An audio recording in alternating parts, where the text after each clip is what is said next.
Once,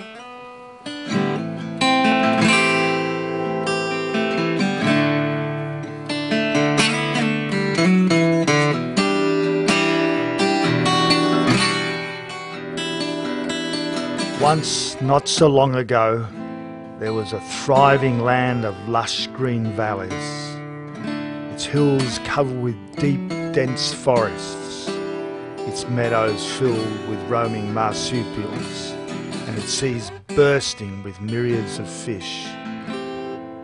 Then in nights of destruction and fire it was overwhelmed. Its fertile plains succumbed to crushing ice. Today it is bleak and bitterly cold. Today no one dreams Antarctica was once a tropical paradise. I have a question that's haunting me again.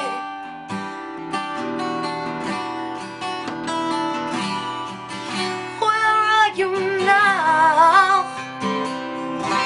Are you happy? Are you at peace?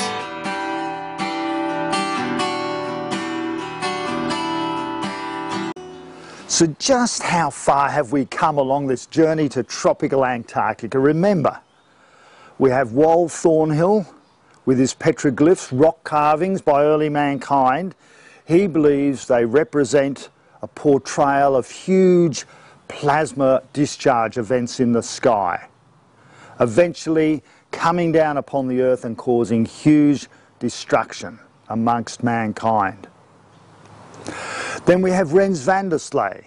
He believes the early mythological records of mankind, both written and verbal, show a huge plasma event being recorded again. Such things as Zeus hurling thunderbolts down upon the Earth. This is deduced by the works of Anthony Pratt from laboratory studies of plasma. Then we have Ted Bryant. He notes that iridium and carbon pitting amongst the megafaunal destructions in the Arctic Circle shows some huge event, possibly a comet, possibly an intruder from outside of the universe. No one's sure, but something very big happened in what is now Arctic North America, from Canada to Siberia to Alaska. Then finally we have the fossil record. Underneath the Antarctica, huge Glossopteris forests, dinosaurs, extinct marsupials, matching what exactly has occurred on the northern hemisphere as well. But what else do we have? Well, let's have a little break. We'll check out some living fossils and then come back to a big event. Here we are in tropical Antarctica. How amazing is this? Oh, it's cold. I'm going to cook up these Moreton Bay bugs, and we'll do in a pina colada type of sauce to go with it. Just a little bit of olive oil to start the cooking process off, and I have here some leeks, finely chopped. These are now ready. I'll take them off the heat. What we've done with your bugs, I've actually cut them in half, which with the shell is very hard. You need a really sharp knife and a lot of energy to cut through them. And what we're going to do is cook them off and barbecue them now. You'll find our flesh is being cooked through. So how great is this? Alright, we'll take these out and I'll set them aside for a few minutes while I start the poaching mixture itself. I'm going to put in some Bacardi, a little bit of coconut milk, some pineapple, and then some pineapple juice itself. Gives us the flavour.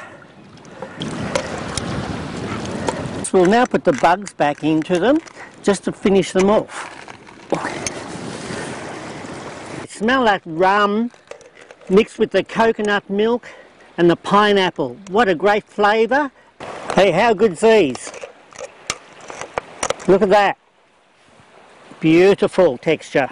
Oh, this looks all right, John. Oh, I hope you enjoy it, Peter. It's lunch. Another wine for Breakfast. you. Oh, thank you. What are we drinking? Bit of Andrew Hickenbottom's finest Chardonnay. Oh. He's very mean usually, but sometimes he comes good. Oh, good on him. This looks Thanks, scrumptious. Andrew. Try this, Pete. Oh, that We'll looks pull it to all right. pieces, man. Oh, try a bit of that. You want to grab one? Oh, they're nice and hot. Look at them, gorgeous. These are the best way to eat modern day bugs, is pull it all the flesh I was apart. told that they've actually got fossils of these in Antarctica. They do, actually. Trilobites, I think. Oh, yum. Oh, pina colada, you can really taste it. But what else do we have? We have the largest land crater in the world in Antarctica, the Wilkes Land Crater. Let's go and have a look at that. In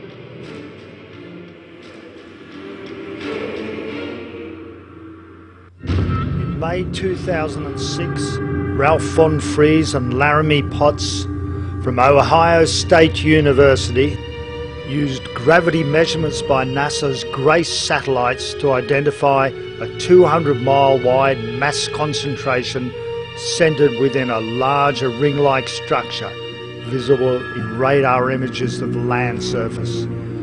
This suggested a crater 300 miles wide buried under the Antarctic ice cap, 10 times bigger than Chicxulub. One of the mistakes that geologists make is to treat the Earth as a closed system for millions or billions of years, and in fact all of the evidence that we can amass from this new view of the solar system shows that's incorrect. That at many times the Earth has encountered both material from space, and also electrical interference from space. I think you were showing me the other day what it does on interplanetary models, for instance Mars. You believe it carves out these craters, and you have some evidence of that sort of effect? Yes, well, one of the features of electrical scarring is that it can form either sinuous patterns or it can form circular craters. So that depends on what stage it's at? Or? It depends on whether the Earth is acting as a positive electrode or a negative electrode. Okay, anode or cathode. But even today we can have what's called positive lightning or negative lightning, and the effects are different. This is something not many people understand, but the scarring or the cratering, the surface damage with the different charged surfaces, whether it's positive or negative, are different. Okay. And in the case of a negatively charged surface, what tends to happen is that the lightning or the arc strikes, creates a circular crater, and then it leaps, it hops about. And quite often it usually hops to the nearest high point. So what you find on the Moon, for instance, is that you get the circular crater, a large one, and then perched on the rim at the high point is another circular crater, neatly cut into the rim of the larger crater. Okay. You never see the reverse. So this is sort of a characteristic of an electrical crater. The craters on the Moon are not caused by impacts or by volcanic activity. And crater chaining is a characteristic of electrical discharge machining too. And in fact, I think you've shown me pictures of studies done on metal, taking high voltage discharges onto the metal, and it does cause craters. Yes. It's very similar to... And both of those things, once they're taken into account, will change our picture of not only the history of the Earth, but also the more recent history of mankind. And it's people like the Australian Aborigines who have something very useful to tell us about our science. And every celestial body is behaves like an electret. An electret is a body which is normally charged. You know, it has a charge stress inside it. Yeah. If you get a strong discharge from space, either from the sun or from an intruder, then one of the effects is that you may get auroras and lightning, but you'll also get discharges from within the body seeking the surface charge, seeking to neutralise it. Okay. And in doing that, you get earthquakes, because an earthquake is really subterranean lightning, if you like.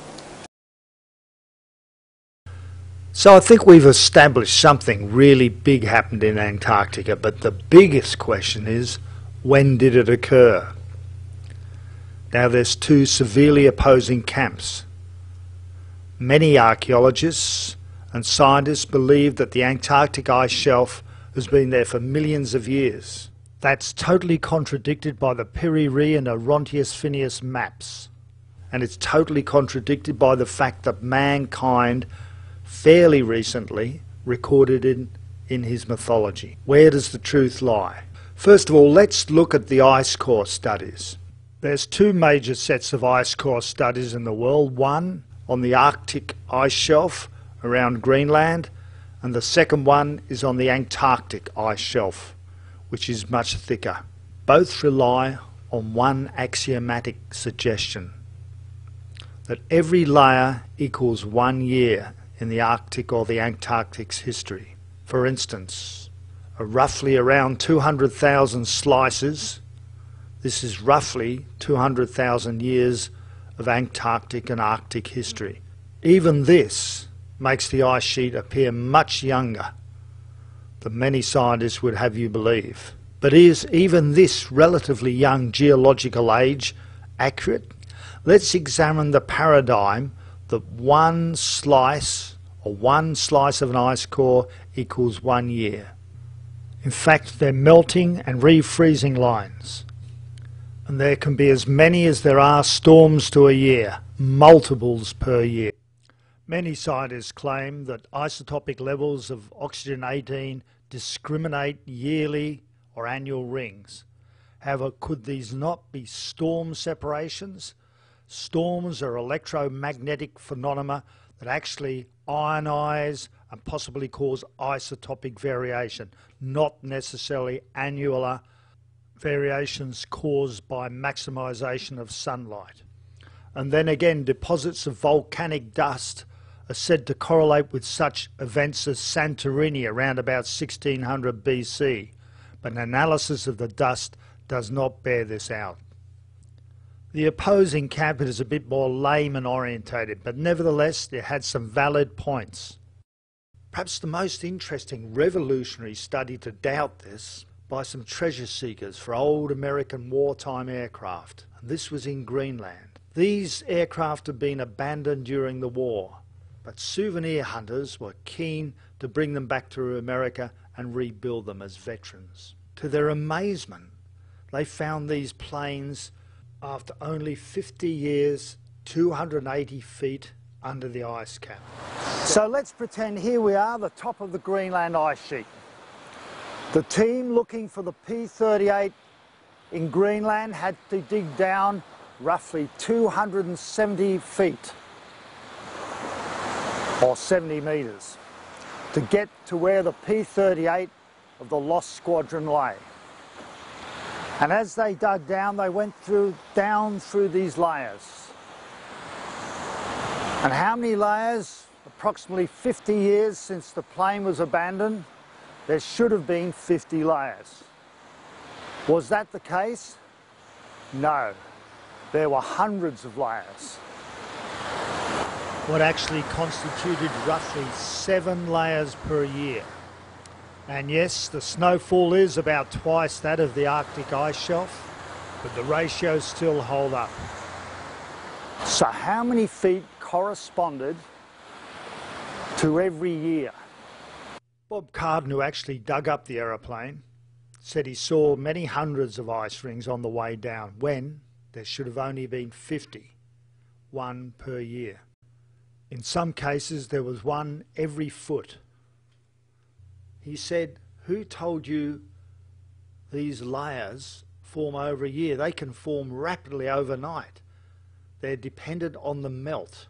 When a piece of snow melts, it forms a layer as it refreezes. This in no way is associated with annual growth rings such as you'd find in trees. So the conclusion was that the ice shelf could be as young as 3,000 or 4,000 years.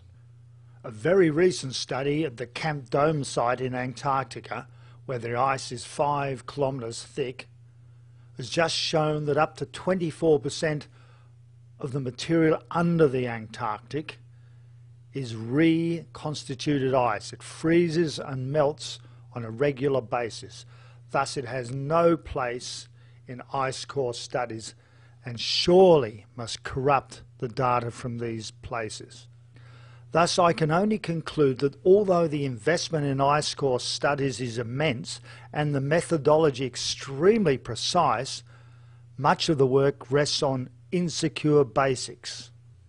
To put it bluntly, they're not accurate. They're nowhere near accurate. Well, I've really enjoyed this journey. It's been great fun, you know. Awkward, embarrassing questions keep us all honest. So let's keep that part up. Now, you probably won't agree with half of what's been said today, but it doesn't matter. If I've made you think or rethink some of your concepts, well, I think I've done a pretty good job. But let's face it, I don't believe the ice core is as old as everyone makes out. I believe in the time of the pharaohs, it was probably a tropical paradise. No one knows for sure. I think once you get back 500 years or more, science can become very dodgy, history can become uncertain. That's the model of the human race.